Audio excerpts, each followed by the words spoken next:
हमारी जो मूल जो विचारधारा है, मूल जो हमारी संस्कृति है, जो हमारी परंपरा है, उसको छोड़ करके जो आज की जो पाश्चात्य जो संस्कृति बनी है, पाश्चात्य जो संस्कृति है, जो शिक्षा जो आज हो रही है, उसके अंदर हम जो लोग क्या है कि हमारी जो वेशभूषा चेंज हो गई, हमारा रहन सहन चेंज हो गया।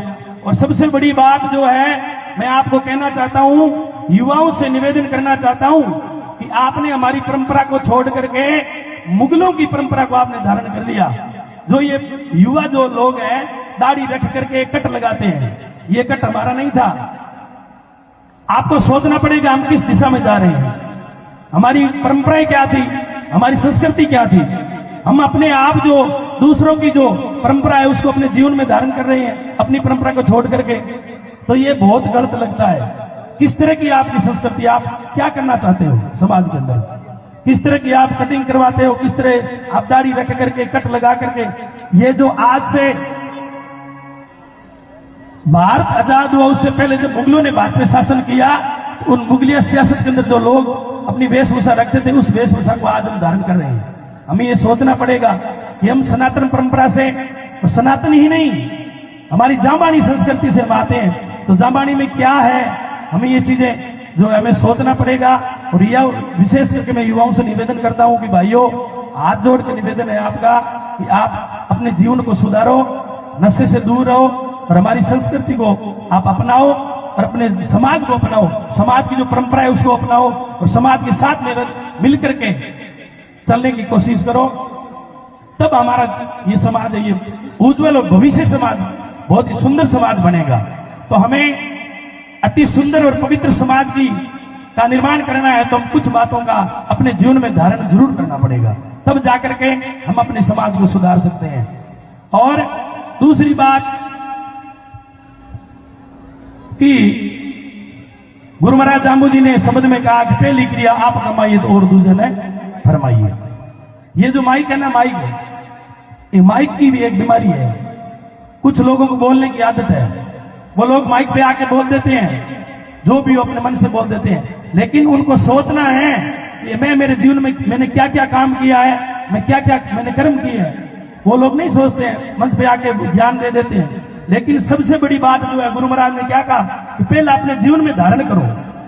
अगर मैं मेरे जीवन में अगर मैं धारण कर रहा हूं तो मुझे अधिकार है आपको बोलने का, अन्यथा मुझे कोई अधिकार नहीं है आपको ज्ञान देने का।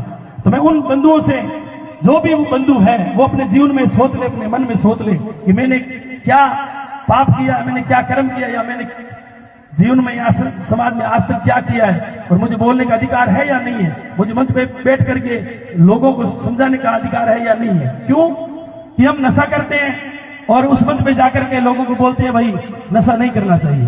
तो जो लोग देख रहे हैं, जो उनको जानते हैं, वो क्या समझेंगे, ये हमें क्या उपदेश दे रहा है। जो लोग जो अपने जीवन को नहीं सुधार सका, वो हमारे जीवन को क्या सुधार सकता है। तो जब तक हम बोलने वाले लोग जो इस मंच पे बैठ के जो बोलते हैं वो अपने जीवन में लागू नहीं करेंगे, तब तक जो सामने वाली जनता है वो आपको नहीं सुनेगी, आपकी बात को अपने जीवन में नहीं लागू करेगी। तो कुछ न कुछ बातों का सुधार हमें भी करना पड़ेगा और आपको भी करना पड़ेगा। तो इस समाज को सुधारना है तो गुरु महाराज जो जाम्बू जी ने हमें सिद्धांत जो दिए हैं, हमें जो नियम जो दिए हैं, ये मनुष्य जीवन हम हर रोज जागरण कथाओं में सुनते हैं कि ये जो जीवन है ये नाशवर है, एक दिन सबको जाना है छोड़ करके। इस संसार में कोई स्थायी नहीं है, सब चले गए, हमें भी एक दिन जाना पड़ेगा।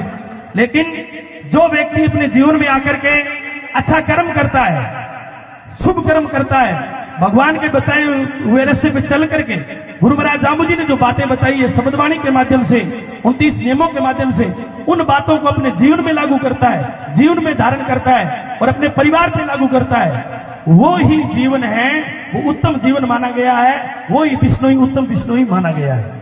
तब जाकर के हमारा जो जीवन है वो सफल बनेगा और हमारा जो जीने है वो सार्थक बने। मरने के बाद में हमें मोक्ष की प्राप्ति हो जाएगी, क्योंकि गुरु महाराज जाम्बू जी ने अपनी 29 नियमों में कहा है जियोगे जब तक मौज करोगे और मरने के बाद में मैं आपको मुक्ति करवा दूंगा। मुक्ति होगी तब जब हम भगवान की जाम्बू जी ने जो सिद्धांत बताए हैं उनको अपने जीवन में धारण करेंगे। तो मेरा आप सबसे यही निवेदन है कि आप अपने बच्चों को 29 नियम सिखाओ, घर में हमेशा हवन करो, शब्दवाणी का पाठ करो, सुबह शाम आधा घंटा निकाल करके अपने परिवार के साथ में बैठ करके भगवान के नाम का चिंतन करना चाहिए और भगवान का धन्यवाद करना चाहिए कि भगवान आपने हमें ये जीवन दिया, हम आपके बहुत बड़े ऋणी हैं, हम आपके, हमारा जीवन है वो आपके चरणों में अर्पित है। और इस तरह से हम अगर अपने बच्चों को संस्कार देंगे और जीवन जिएंगे तो जरूर हमारा जो समाज है वो सुधरेगा।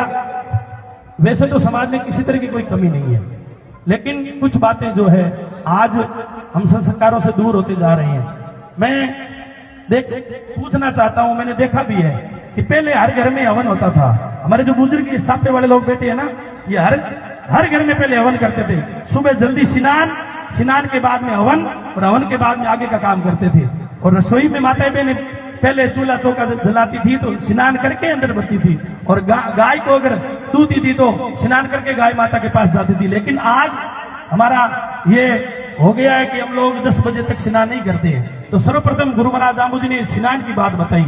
अब अगर हम स्नान करेंगे तो हमारा मन पवित्र होगा, हमारा शरीर पवित्र होगा और आगे की जो प्रक्रिया वो सही होगी।